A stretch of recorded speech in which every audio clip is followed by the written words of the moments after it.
বন্ধুরা, আজ আমি অফিসে যাচ্ছিলাম, হঠাৎ দেখি একজন কিডন্যাপার। চুপ, চিৎকার করিস না।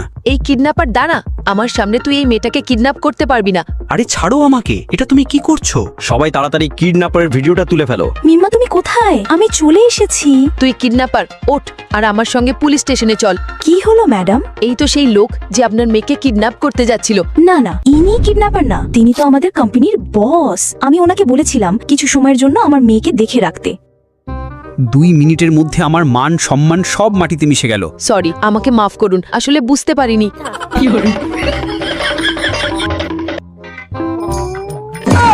এই তো সেই লোক, যদি চিনে ফেলে আমাকে। কি হলো, মুখ ঢাকছো কেন? লজ্জা লাগছে? না, আমি তো কিছু বলিনি, শুধু অযথা যা ইচ্ছা তাই ভাব। ভালোই তো সাহস তোমার দেখছি। হ্যালো মিস বস, আমি এসে গেছি। জিনি, তুই এত দেরি করে আসছিস কেন? এখন আবার এখানে কি করতে এসেছিস? বাড়ি ফিরে যা, এখানে তোর মতো গরিবদের চাকরি হয় না। আমি তোকে চাকরি থেকে বের করে দিলাম।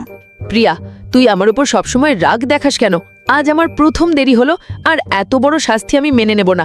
আর তোর এত বড় সাহসও নেই, তুই একটা আস্ত শয়তান। আরে, আমার পেনড্রাইভটা কোথায় গেল? সব ডাটা ওতেই ছিল। যিনি যদি পেনড্রাইভ না পাওয়া যায় তবে তোমাকে চাকরি থেকে বাদ দেব। আমার মনে হচ্ছিল প্রিয়া ইচ্ছে করেই কচরা পাত্রে ফেলে দিয়েছে। আসলে প্রিয়াই ওটা ফেলে দিয়েছিল যাতে যিনিকে চাকরি থেকে বের করে দেওয়া যায়।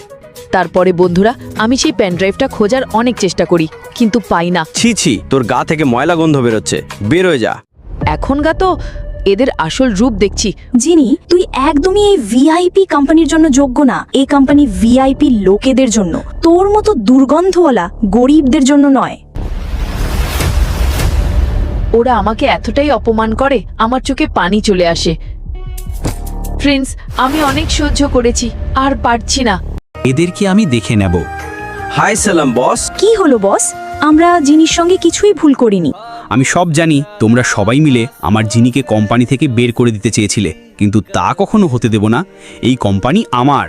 আজ থেকে কেউ জিনির দিকে চোখ তুলে তাকালে আমি তাকেই কোম্পানি থেকে বের করে দেব।